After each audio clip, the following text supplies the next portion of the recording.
नमस्कार, आप देख रहे हैं विस्तार का खास लाइव शो बिग बाजार फाइनल बेट में आपसे सौरभ दीक्षित। शेयर बाजार में जो गिरावट जारी थी पिछले 3 दिन से, उस पर आज कहीं ना कहीं ब्रेक लगा है। बात कर लेते हैं क्या कुछ रहा। कल की अगर बात करें तो सेंसेक्स में जो है 275 अंक की हमने गिरावट देखी थी और 84,391 पर बंद हुआ था। निफ्टी में कल 82 अंकों की गिरावट रही थी और 25,798 के लेवल पे कल क्लोजिंग हुई थी। अगर अभी नजर मारे, मार्केट बंद हो गया और 426 अंकों का उछाल है। 84,818 के लेवल पे सेंसेक्स बंद हुआ है। आज सुबह सेंसेक्स खुला था 84,456 के लेवल पे और 84,906 का इसने एक हाई लेवल भी बनाया। अगर निफ्टी पे नजर मारे तो 140 अंकों की तेजी है। 25,898 पे बंद हुआ है। निफ्टी नेक्स्ट 50 पे 367 अंकों की तेजी है। 67,940 के लेवल पे बंद हुआ है। निफ्टी फाइनेंशियल सर्विसेज 157 अंकों का उछाल है। 27,561 पे बंद हुआ है और बैंक निफ्टी 250 अंक उछल गया है। हमारे साथ आज शो में मौजूद है बेहद खास मेहमान गौरव गोयल सर। गौरव सर, बहुत बहुत स्वागत है आपका। सौरभ जी, आपको और आपके सभी दर्शकों को मेरे से नमस्कार। गौरव सर, अब मार्केट कैसा लग रहा है? हम लगातार गिरावट देख रहे थे। अच्छा, पिछले हफ्ते भी ऐसे ही हुआ था, बुधवार तक गिरा था, फिर लास्ट के जब 2 दिन बचे थे तब मार्केट संभल गया था। इस बार भी कुछ वैसी चाल मार्केट ने दिखाई है। हम बुधवार तक हमने गिरावट देखी, आज मार्केट ने तेजी पकड़ ली है। कैसा लग रहा है सर अब मार्केट? देखिए सौरभ, हम लोग जो है मार्केट के ऊपर एक लॉन्ग टर्म व्यू रखते हैं। शॉर्ट टर्म हम लोग का थिंकिंग नहीं है और शॉर्ट टर्म को हम लोग थोड़ा सा नजरअंदाज कर देते हैं। और शॉर्ट टर्म में अगर आप देखेंगे तो मार्केट जो है ऊपर और नीचे दोनों तरफ जाता है। अगर मार्केट स्ट्रेट लाइन में होता है तो हमें लगता है कि कुछ गड़बड़ है। तो मार्केट की नियति होती है, मार्केट की नेचर होती है कि ऊपर जाएगा, नीचे जाएगा, ऊपर जाएगा। This is the way how markets should perform and ये मार्केट के लिए हेल्दी भी होता है सौरभ। तो अभी मार्केट ने हमने कुछ समय पहले ही देखा था 26,000, निफ्टी ने 26,300 क्रॉस किया था और फिर वहां से सेलिंग आई है और 25,000, आज 25,900 पे है। उसके नीचे भी कुछ दिन से हम लोग देख रहे थे, पिछले 2-3 दिन से मार्केट नीचे जा रहा था। तो जब भी नीचे जा रहा था सौरभ, तो मुझे लगता था कि मार्केट में एक अपॉर्चुनिटी प्रोड्यूस हो रही है। और मार्केट में अपॉर्चुनिटी क्योंकि हम लोग को लगता है आने वाला 5 साल और 10 साल इंडिया के लिए बहुत अच्छे हैं, इंडिया की जीडीपी के लिए बहुत अच्छा है। और नेचुरली इसका मतलब हुआ कि एक ट्रांसलेशन होता है इक्विटी मार्केट्स में, जहां पे मार्केट कैपिटलाइजेशन ओवरऑल मार्केट का इंप्रूव कर जाता है। तो जैसे जैसे इंडिया ग्रो करेगा वैसे वैसे इंडियन स्टॉक मार्केट भी बेहतर परफॉर्म करेगा। और हमें लगता है आने वाला समय 5 से 10 साल इंडिया के लिए बहुत अच्छे रहेंगे। ऐसी सिचुएशन में कभी भी कोई करेक्शन हम लोगों को मिलते हैं और अच्छे क्वालिटी स्टॉक्स, अगर जिस तरह से मिड कैप और स्मॉल कैप में खासकर हमने पिछले कुछ दिनों में करेक्शन देखा है और अच्छा खासा करेक्शन देखा है। लोगों के पोर्टफोलियोज में उनको काफी चिंता भी हो रही थी कि मार्केट में उनके पोर्टफोलियोज काफी ब्लीड कर रहे हैं। और ऐसी सिचुएशन में हमें लगता है कि अगर अच्छे स्टॉक्स हमें अच्छे प्राइस पे मिलने लग गए हैं तो हमें उनको परचेज करना चाहिए। मेरे को अभी भी, मैं आपके दर्शकों को यही कहना चाहूंगा, आपके इन्वेस्टर्स को यही कहना चाहूंगा, आप अपने आंख और कान खोल के रखिए और देखिए कि कौन से अच्छे स्टॉक जिसमें करेक्शन हो रहा है और जिसको आप हमेशा खरीदना चाहते थे, जो क्वालिटी है, जिसमें क्वालिटी गवर्नेंस है, अच्छे प्रमोटर्स हैं, फंडामेंटल्स जिनके अच्छे हैं, बैलेंस शीट जिनकी अच्छी है, जिनका विजन अच्छा है। ऐसे में आप जरूर ध्यान रखिए और अगर आपको करेक्शन में मिल रहे हैं, कोई चीज सस्ती मिल रही है तो क्यों ना खरीदी जाए। गौरव सर, अगर लॉन्ग टर्म का नजरिया रखते हैं तो कितने साल का फिर लेके चलें? अगर हम देखें पिछले साल से अगर देखें तो इस जो 1 साल का पीरियड रहा है इसमें बहुत अच्छा रिटर्न तो नहीं दिया मार्केट ने, 10-11% के आसपास ही रहा है। तो अब अगर यहाँ से अगर कोई नजरिया रखता है लॉन्ग टर्म का, तो कम से कम कितने साल का नजरिया लेके चले? तो Saurabh, 1 year is not long term. Long term मेरे हिसाब से तो कम से कम मिनिमम 5 साल का पीरियड है और उसके ऊपर आप जितना लंबा नजरिया स्टॉक मार्केट में रख सकते हैं उतना अच्छा रहता है। क्योंकि आपको जैसे जैसे लंबा टाइम बीतने लगता है, आपको कंपाउंडिंग का बेनिफिट मिलने लगता है, जिसकी वजह से मार्केट में आपको आपको वेल्थ क्रिएट करने के लिए, अपनी लॉन्ग टर्म वेल्थ क्रिएट करने के लिए बहुत फायदा मिलता है। तो लंबा नजरिए का मतलब यही है कि आप लंबा सोचें। जब तक आपको जरूरत ना हो तब तक रखे रखिए। अगर आपने अच्छी कंपनीज ले रखी हैं, अच्छे, या फिर आपने अच्छे म्यूचुअल फंड्स ले रखे हैं या ईटीएफ्स में इन्वेस्ट किया हुआ है, क्योंकि देखिए आने वाले 10, 15, 20 साल तक तो मेरे को इंडिया बहुत अच्छा लगता है। हम लोग के बहुत सारे इनहेरेंट स्ट्रेंथ्स हैं इंडिया की, जो आने वाले समय में आप देखेंगे कि इंडिया विल कैपिटलाइज अपॉन। और India should become bigger and better in many many ways. India का टाइम आने वाला है और स्टॉक मार्केट्स बेहतर प्रदर्शन करेंगे। मेरे को ऐसा लगता है कि अभी तक जितनी वेल्थ क्रिएट हुई है पिछले कुछ दशकों में इंडियन स्टॉक मार्केट्स में, उससे कहीं ज्यादा वेल्थ आने वाले समय में बनेगी। तो जो जो लोग स्टॉक मार्केट्स को समझते हैं, जो फंडामेंटल इन्वेस्टिंग को समझते हैं, मेरे ख्याल से आने वाले समय में वो लंबा समय का नजरिया अगर रखेंगे तो उनको वेल्थ क्रिएट करने में फायदा मिल सकता है।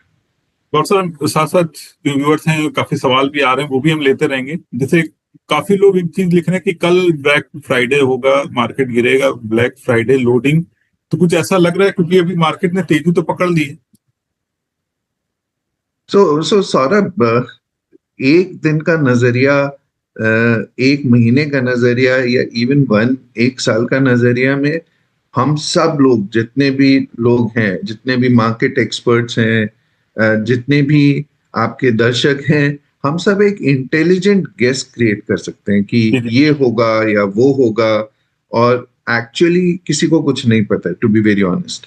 ये मैं भी एक गेस मार के कह सकता हूँ कि कल बहुत अच्छा रहेगा market, but those are all intelligent guesses, we don't know कल क्या न्यूज आ जाती है। कल क्या हो सकता है, प्रधानमंत्री जी छींक मार दे सुबह, या ट्रम्प साहब अपना कोई टैंट्रम प्रेजेंट कर दें, या ट्रेड डील के बारे में कोई पॉजिटिव न्यूज आ जाती है। हु जी नोस।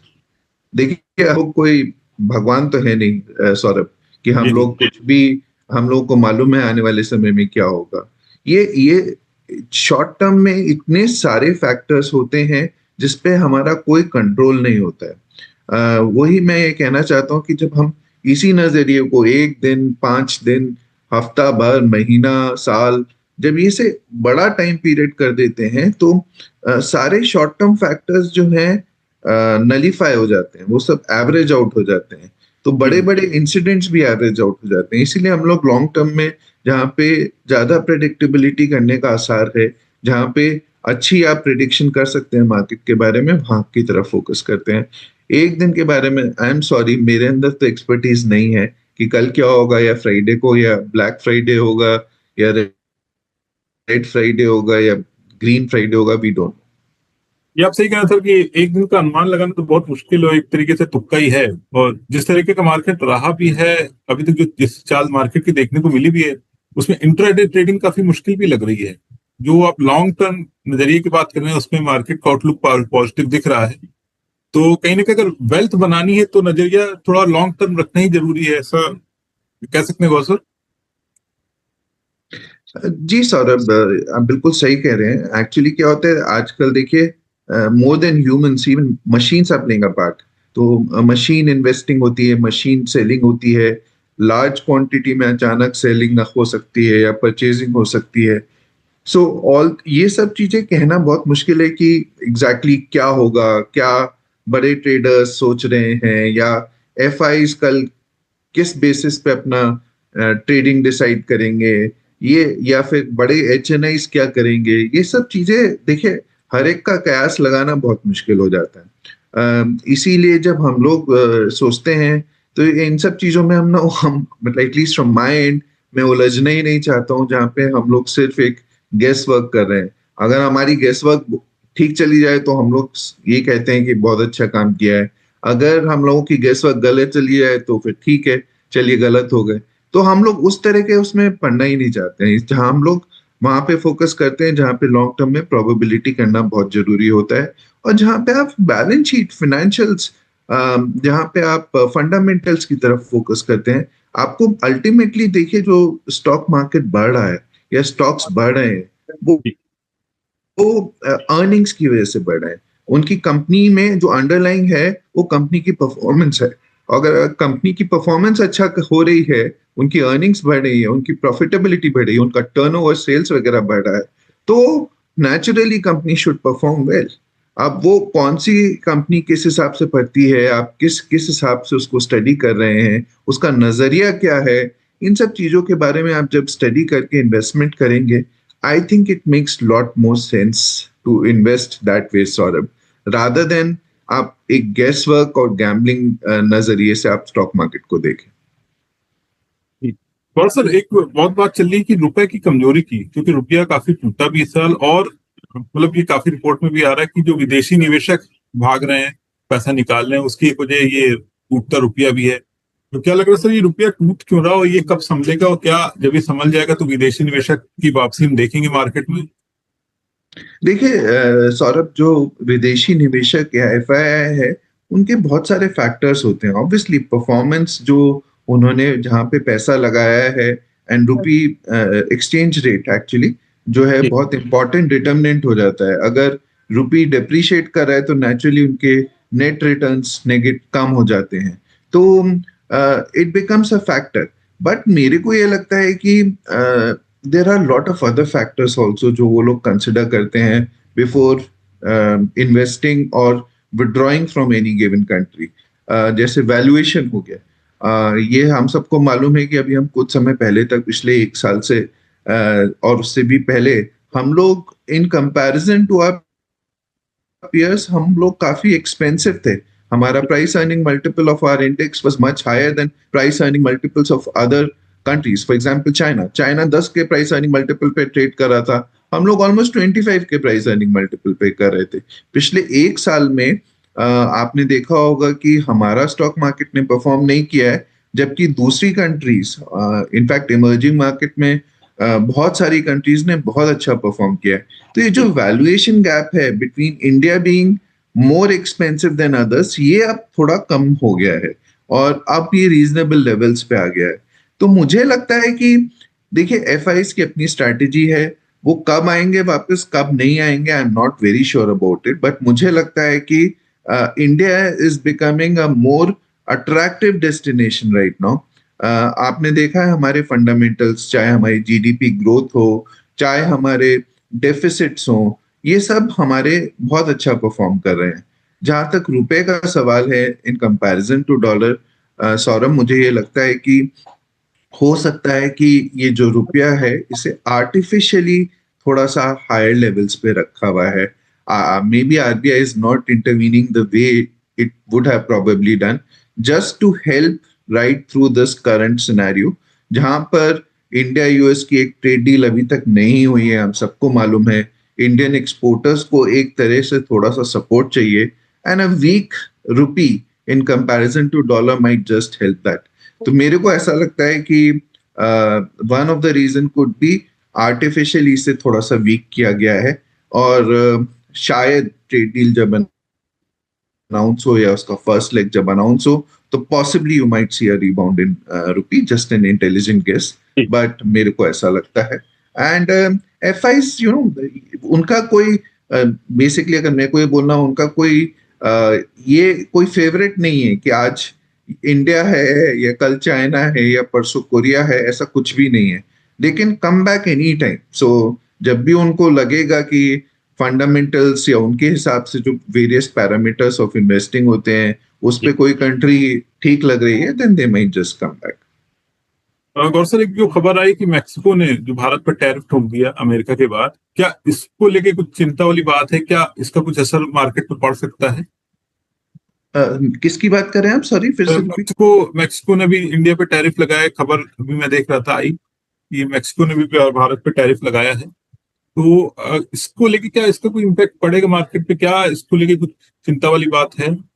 देखिए सौरभ, हम लोग अब बहुत डिवर्सिफाइड है इंडिया एज अ कंट्री।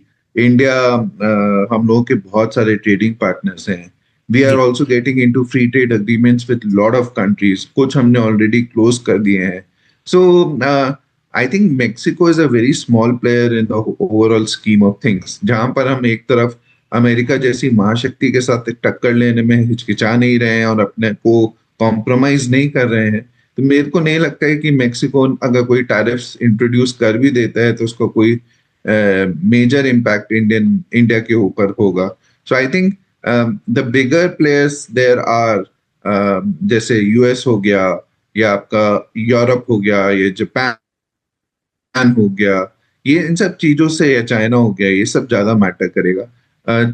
ये छोटी कंट्रीज जैसे मेक्सिको हो गया या कोई और कंट्री हो गई, उनके साथ थोड़ा बहुत ये स्ट्रैटेजिक गेम चलता रहता है। It does not really make a material difference. तो सर एक जैसे तरुण गोयल जी हैं, व्यूवर हैं, इन्होंने अपना पोर्टफोलियो शेयर किया है, तो मैं बताता हूँ इनके पोर्टफोलियो में कौन कौन से शेयर हैं। देखिएगा फंडामेंटली इनके शेयर कैसे हैं और इनको कितने लॉन्ग टर्म का नजरिया रखना चाहिए। इन्होंने कहा गुड इवनिंग सर, इनके पोर्टफोलियो में जो शेयर है मदरसन है, HDFC AMC है, कैंप्स है, मैक्स हेल्थ है, अडानी ग्रीन है और TMCV है। सो सी सौरभ, मेरे को इनका देखिए रिस्क प्रोफाइल नहीं मालूम है या इनका जी ऑब्जेक्टिव क्या है।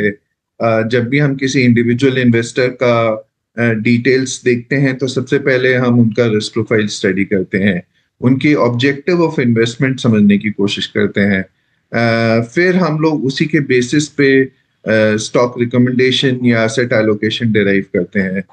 या उनको पैसा कहाँ लगाना चाहिए, लार्ज कैप में कितना लगाना चाहिए, मिड कैप में, स्मॉल कैप में लगाना चाहिए, क्या पोर्टफोलियो डिवर्सिफाइड है या नहीं है। तो ऐसी तमाम तरह की चीजों के ऊपर डिटेल करने के बाद ही हम कुछ रिकमेंडेशन दे पाते हैं। ओवरऑल देखिए, मेरे को ऐसा लगता है कि आपने पूछा था, एक क्वेश्चन ये पूछा था कितना समय का इनका नजरिया होना चाहिए, तो इस बारे में मैं पहले भी डिस्कशन कर चुका हूँ कि मेरे को लगता है एक मिनिमम टाइम फ्रेम 5 साल का होना चाहिए। जो कंपनीज होनी चाहिए वो आपकी अच्छी तरह रिसर्च करके, अच्छी कंपनीज जो फंडामेंटली स्ट्रांग कंपनीज हो उनमें आप इन्वेस्ट करिए।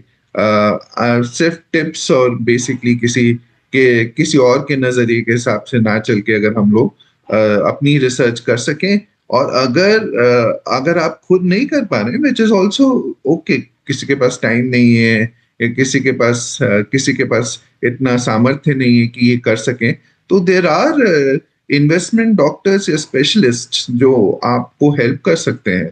आप जी इन्वेस्टमेंट एडवाइजर से कांटेक्ट करके, अगर मैं सिर्फ इनके पोर्टफोलियो के ऊपर ऐसे ही कोई स्टॉक के ऊपर टिप्पणी करूंगा तो मेरे ख्याल से गलत होगा, because I don't understand this portfolio. जी ओवरऑल जो इन्होंने कंपनीज बताई हैं अच्छी कंपनीज हैं, और most of them are good companies. मैं इंडिविजुअल कंपनी के लिए इनके इनके पोर्टफोलियो के हिसाब से टिप्पणी नहीं करूंगा, क्योंकि जी I don't know him well as an investor. जी। वो आप सही कह रहे हैं गौरव सर की जो रिस्क प्रोफाइल है वो समझना भी जरूरी है कि कितना रिस्क प्रोफाइल है जी, उसके हिसाब से। सौरभ, मैं इस चीज में कहना चाहूंगा और सभी इन्वेस्टर्स के लिए कहना चाहूंगा, अपना इन्वेस्टमेंट करने से पहले हमें हमेशा पहले अपना रिस्क समझना जरूरी होता है। हम कितना रिस्क ले सकते हैं, हमारे अंदर हमारा एप्टीट्यूड क्या है रिस्क के लिए, और हमारा दूसरा चीज हमारा एटीट्यूड क्या है।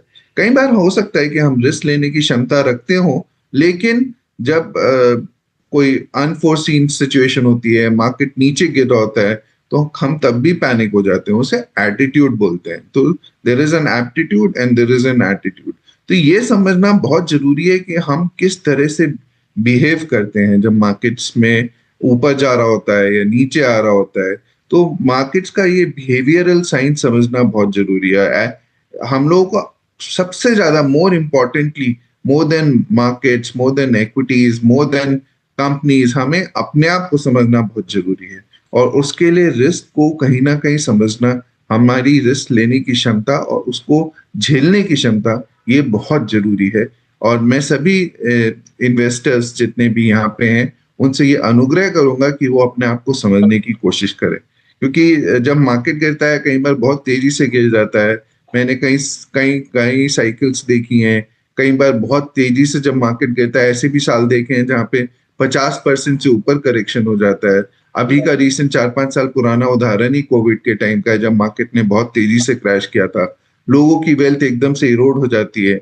अब ऐसी सिचुएशन में आप क्या करेंगे? कि आप अपना पूरा पोर्टफोलियो खाली कर देंगे, या आप इसे मार्केट में अपॉर्चुनिटी की तरह देखेंगे? तो ये सब नजरिया जो है, हर एक इंडिविजुअल सेंट्रिक भी होता है। तो आपको अपने को समझना बहुत जरूरी है। और मैं आपके इन्वेस्टर्स को फिर से यही कहूंगा, please try and understand your risk potential. और सर मार्केट का आउटलुक कैसा लग रहा है, क्योंकि अब तो 2025 खत्म हो रहा है, 2026 शुरू हो जाएगा, तो 2026 के अगर नजरिए से देखें तो कैसा आउटलुक रह सकता है मार्केट का। देखिए, एक तो सौरभ होता है कि हम लोग मार्केट का पोटेंशियल स्टॉक मार्केट के पॉइंट ऑफ व्यू से देख रहे हैं, और दूसरा जी हम लोग एज अ कंट्री देख रहे हैं कि हम लोग कंट्री एज सच कैसा कर रहे हैं, फंडामेंटली हमारे मैक्रोस कैसे हैं। और उसी के बेसिस पे एक साल में अगर मैं स्टॉक मार्केट के लिए दूंगा तो it would be more of a guess, जैसे मैंने पहले बोला है। बट मेरे जी को लगता है कि हम लोग, India is looking extremely good, Saurabh.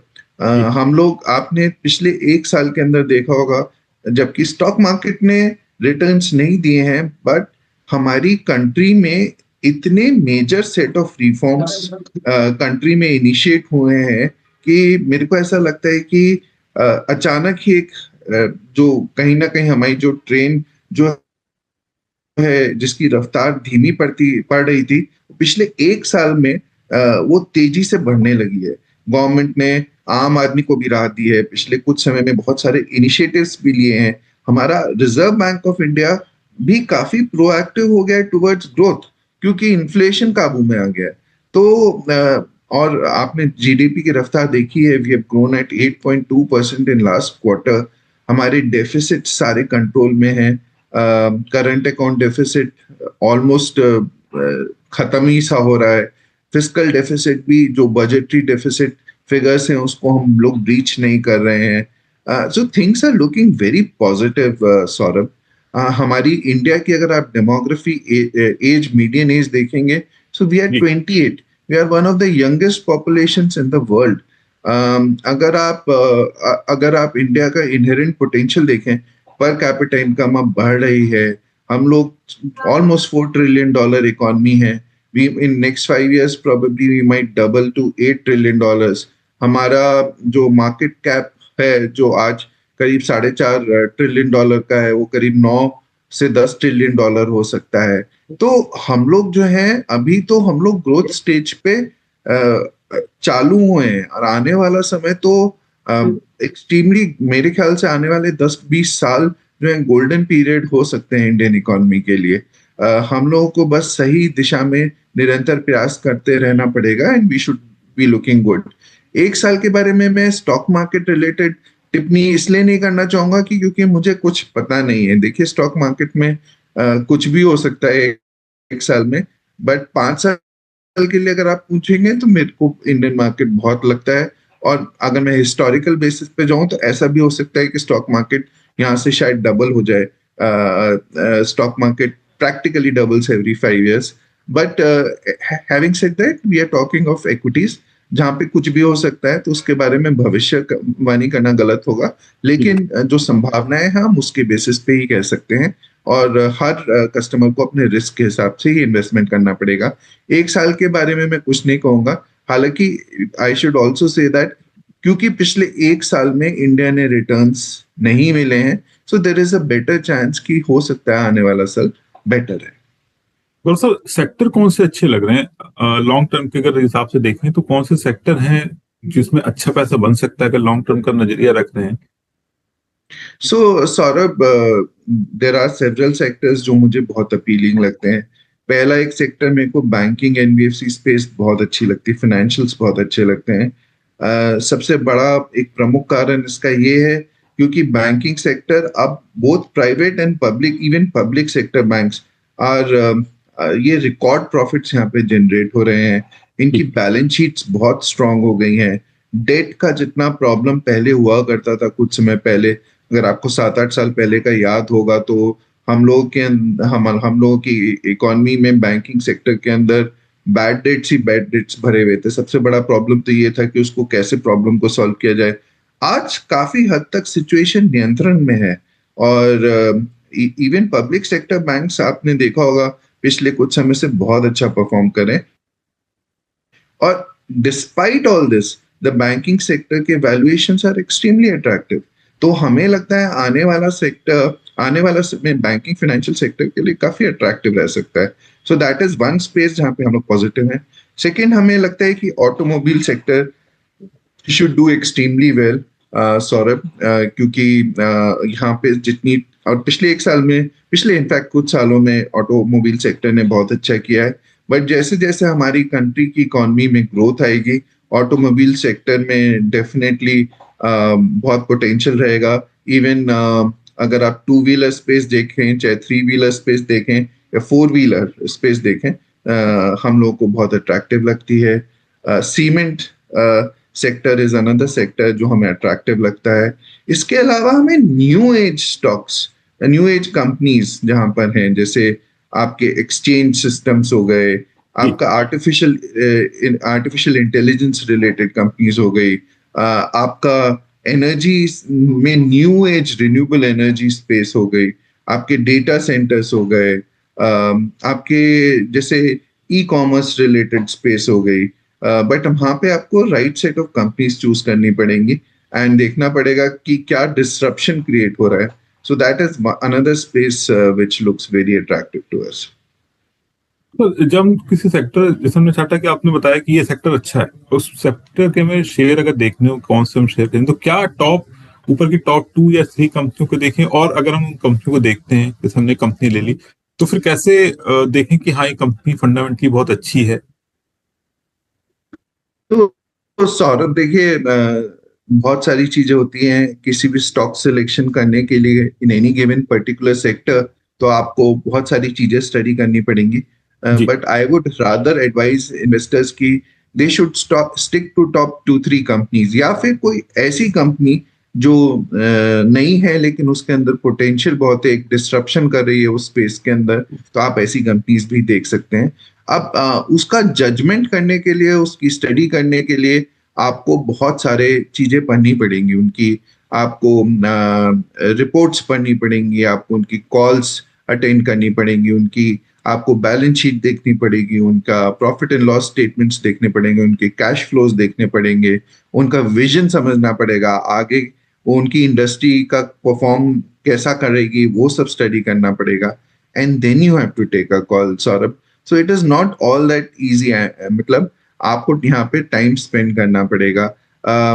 किसी के सिर्फ बताने से या किसी के सिर्फ कहने से ही नहीं होता है, अपनी अंदर से कन्विक्शन और बिलीफ आना बहुत जरूरी होता है, सौरभ। और जब तक हम कन्विंस्ड नहीं रहेंगे ना किसी चीज के लिए, अगर आप किसी पर्टिकुलर स्टॉक के लिए अगर आपके अंदर बिलीफ नहीं है, तो आप उस पर स्टिक भी नहीं कर पाओगे लंबे समय के लिए। सो ये दोनों चीजें रिलेटेड हैं। Amount of time that you want to spend in market is also directly proportional to the belief you have with respect to stock. तो अगर आपके अंदर बिलीफ है कि ये कंपनी अच्छा करेगी आगे चल के, उसमें प्रॉफिट्स कंटिन्यूसली इंप्रूव होते जाएंगे, बैलेंस शीट्स इंप्रूव होती जाएगी, ग्रोथ आती रहेगी, तो नेचुरली आप उसे होल्ड भी करोगे। जहां पे आपकी कन्विक्शन कहीं पे डावाडोल हो गई, तो आप जो है उसको तुरंत बेचना चाहोगे। और कन्विक्शन लाने के लिए उसको समझना जरूरी है, उस कंपनी को बारे में समझना जरूरी है, उसके प्रमोटर्स को जानना जरूरी है, उनकी कॉर्पोरेट गवर्नेंस मॉडल्स को समझना जरूरी है। So there are lot of things, Saurabh. It does not just come like this. Conviction आने के लिए आपको मेहनत करनी पड़ेगी। और सर एक क्वेश्चन है, बाबूश्मी जी हैं, पूछ रहे हैं sir what is your view on auto sector और आईटी सेक्टर, इन दो सेक्टर पे आपका व्यू जानना चाह रहे हैं। सो ऑटो सेक्टर पे मैंने अभी बताया Saurabh, I am very positive on auto sector. Auto sector में बहुत सारी टेलविंड्स हैं, और पिछले कुछ समय में गवर्नमेंट ने जो स्टेप्स लिए हैं, जैसे जीएसटी में रैशनलाइजेशन हुआ है, auto sector is overall one of the biggest beneficiaries. हमने पिछले कुछ समय में देखा है कि urban incomes and rural incomes also looking good. तो वहां से भी हम लोगों को लगता है कि monsoon has been good and this is all positive and good for in Indian automobile sector. और खासकर आप मेरे को, मैं very positive on the two wheeler segment, Saurabh. क्योंकि देखिए फोर व्हीलर का थोड़ा टिकट साइज बड़ा होता है, सो it is not really affordable for every person on in India. But two wheeler का सेगमेंट जो है ज्यादा अफोर्डेबिलिटी रहती है वहां पे। और ऐसे सेक्टर में कुछ हमारी कंपनीज हैं जो बहुत अच्छा परफॉर्म कर रही हैं। इनफैक्ट मेरे को ऑटो एंसिलरी स्पेस भी बहुत अच्छी लगती है, जहाँ पे they are becoming part of the global supply chain, Saurabh. तो ओवरऑल ऑटोमोबाइल सेक्टर मुझे बहुत अच्छा लगता है, और उसमें टू व्हीलर बहुत अच्छा लगता है, एंड ऑटो एंसिलरी स्पेस बहुत अच्छी लगती है। और सर जो नए इन्वेस्टर हैं, पैसा लगाने का मतलब पोर्टफोलियो बनाने के तरीके क्या होते हैं? बहुत से लोग तो ये कहते हैं आपके आपको 2 लाख रुपए हैं तो 1 लाख लगाइए, और 1 लाख अपने पास रखिए, बाई चांस शेयर और नीचे गिरता है तब फिर उसका यूज करिए। देखिए सौरभ, एक चीज बहुत क्लियर है कि सबसे पहले हम लोग जब किसी का पोर्टफोलियो एलोकेशन करते हैं तो हम जी। लोग पहले रिस्क प्रोफाइलिंग करते हैं। इसके बारे में हमने डिस्कशन किया है। रिस्क प्रोफाइलिंग के बेसिस पे हमें समझ में आता है कि उनका रिस्क टेकिंग एबिलिटी क्या है। क्या वो एक कंजर्वेटिव इन्वेस्टर हैं या बैलेंस्ड हैं या अग्रेसिव हैं। उसके बेसिस पे अगर वो मान लीजिए बैलेंस्ड हैं तो हम एक उनका असेट एलोकेशन करते हैं basis their risk profile. Balance है तो maybe 60-40 in favour of equities, या बेसिकली बहुत सारी चीजें होती है। एक कंटिन्यूस पैरामीटर होता है, उसके बेसिस पे हमें एक असेट एलोकेशन डिराइव करना पड़ता है। वंस एक असेट एलोकेशन हम लोग एलोकेट कर लेते हैं तो उसके बेसिस पे हम लोग फिर different schemes in each set हम लोग ढूंढते हैं और उसके बेसिस पे हम उनका एक पोर्टफोलियो क्रिएट करते हैं। जब हम लोग एडवाइस यही करते हैं कि जब कोई नया इन्वेस्टमेंट कर रहे हैं तो आप उसे वन ट्रांच में करने के बजाय उसे 3-4 ट्रांच में over a period of time अपना इन्वेस्टमेंट करें। सो दैट इज द वे आपकी कॉस्ट थोड़ी एवरेज आउट हो जाती है। कभी कभी मार्केट में तेजी से बहुत तेजी से ऊपर या नीचे चला जाता है, तो उन सब उस वॉलेटिलिटी से बचने के लिए हम उनको यूजुअली कहते हैं कि आप जो है अपना over a period of time आप इन्वेस्टमेंट कर सकते हैं। तो आई एम नॉट श्योर कि 100 अभी करके 100 कब करें, बट मैं ये जरूर कहना चाहूंगा कि अपना हमें टाइमिंग करने से बचना चाहिए। क्या अगर हम ये सोचें कि भाई मैं कुछ समय बाद जब मार्केट 1000 पॉइंट गिर जाएगा तब मैं अपना सारा पैसा लगा दूंगा, क्योंकि फिर क्या होता है ऐसी सिचुएशन में आप टाइमिंग करने में लगे रहते हैं और एक्चुअली आपका इन्वेस्टमेंट नहीं हो पाता है या ठीक ढंग से नहीं हो पाता है।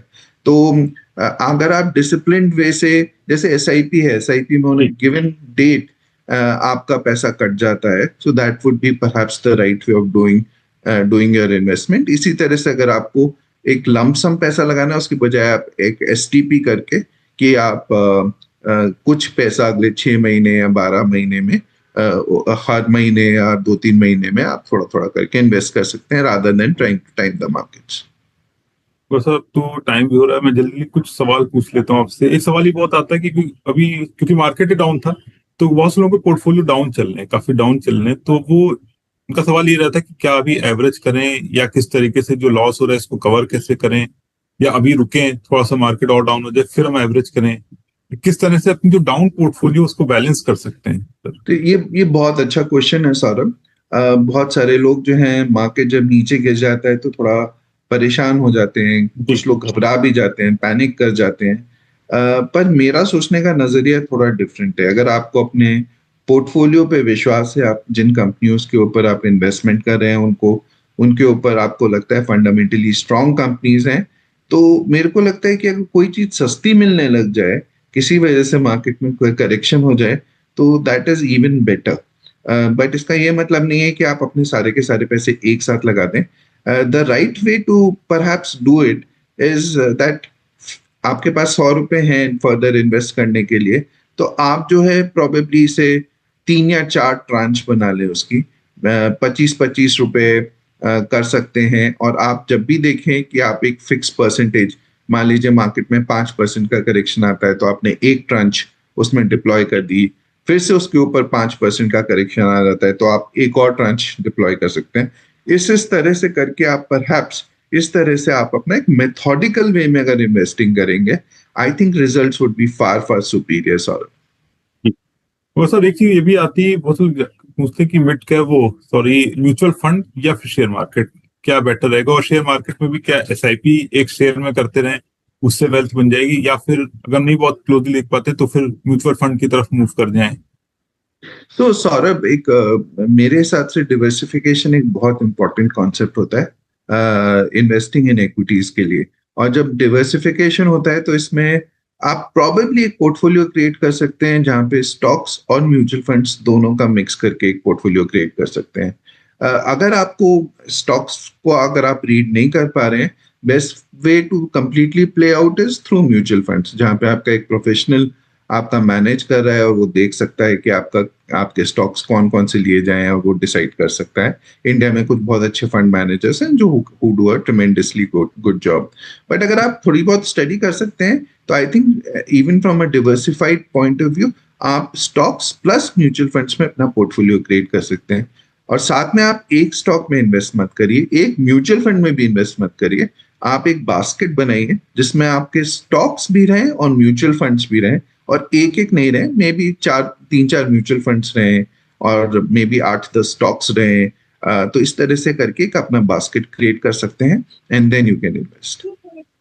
बस अब शो खत्म करने का टाइम हो रहा है। एक बार मैं ओवरऑल मार्केट का बता देता हूँ, क्योंकि हमने 3 दिन लगातार गिरावट देखी मार्केट में और अब मार्केट संभला है। और आज अगर देखें तो मार्केट में बढ़त रही, घरे निशान पे मार्केट बंद हुआ। सेंसेक्स में 426 अंक की तेजी रही, 84,818 के लेवल पे बंद हुआ है। और निफ्टी की बात में 140 अंक उछला है, 25,898 पे बंद हुआ है। आज सेंसेक्स के 30 शेयर में से 21 में हमने तेजी देखी है। निफ्टी की बात करें तो करीब 40 शेयर तेजी के साथ बंद हुए हैं।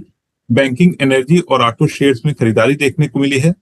गौरव सर, जाते थे पूछना चाहेंगे अब मार्केट का आउटलुक कैसा लग रहा है और कैसा जाना चाहिए? अगर दिसंबर की बात करें तो कैसा आउटलुक रह सकता है मार्केट का?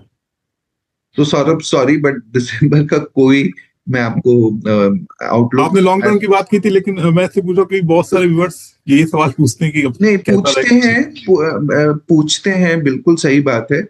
लेकिन पूछने में मैं सिर्फ एक ये कह सकता हूँ, मेरे को कंट्री के प्रोस्पेक्ट्स बहुत अच्छे लगते हैं, मेरे को आने वाला समय बहुत अच्छा लगता है सौरभ। बट ये कहना कि मैं स्टॉक मार्केट इस महीने बहुत अच्छा परफॉर्म करेगा, ये मेरी एक्सपर्टीज के बियॉन्ड है सौरभ। सो आई विल नॉट, मैं आपके दर्शकों को एक झूठा वो नहीं देना चाहता हूँ, प्रोस्पेक्ट या कुछ नहीं देना चाहता हूँ। मेरे को कंट्री ऐसा बहुत अच्छी लग रही है, इकॉनमी बहुत अच्छी लग रही है। जिस तरह से हम लोग चल रहे हैं और जहां पर हैं हम, overall prospects over a long period of time बहुत अच्छे लगते हैं।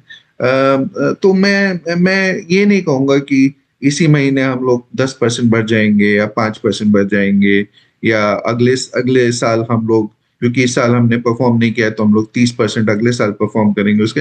This would be wrong because I don't know and I don't think anyone else knows. But मैं जाने से पहले एक और चीज ये कहना चाहूंगा कि मैं एक सेबी रजिस्टर्ड इन्वेस्टमेंट एडवाइजर हूँ। और हम लोग, जैसे मैंने बताया, हम कस्टमर्स का पहले रिस्क एनालिसिस करके, एसेट एलोकेशन करके, then only we recommend any given stock. तो और ये भी हो सकता है कि हम लोग का स्टॉक्स में अपना, हमारा खुद का या हमारी फैमिली मेंबर्स का या हमारे क्लाइंट्स का निजी निवेश हो, तो हम लोग हो सकता है कुछ सेक्टर्स या स्टॉक्स पे बायस्ड भी हों। सो ये सब संज्ञान आपके दर्शकों को जरूर लेना चाहिए और अपनी खुद रिसर्च करके अपनी अंडरस्टैंडिंग के हिसाब से इन्वेस्टमेंट करना चाहिए। बहुत इंपॉर्टेंट बातें बताई गौरव सर आपने, और आपने विस्तृत को अपना समय दिया। बहुत बहुत शुक्रिया सर। और जो व्यूअर्स हमारे साथ लाइव शो में जुड़े उनका भी बहुत बहुत शुक्रिया। बहुत बहुत शुक्रिया sir. Thank you so much. Thank thank you you sir. Sir.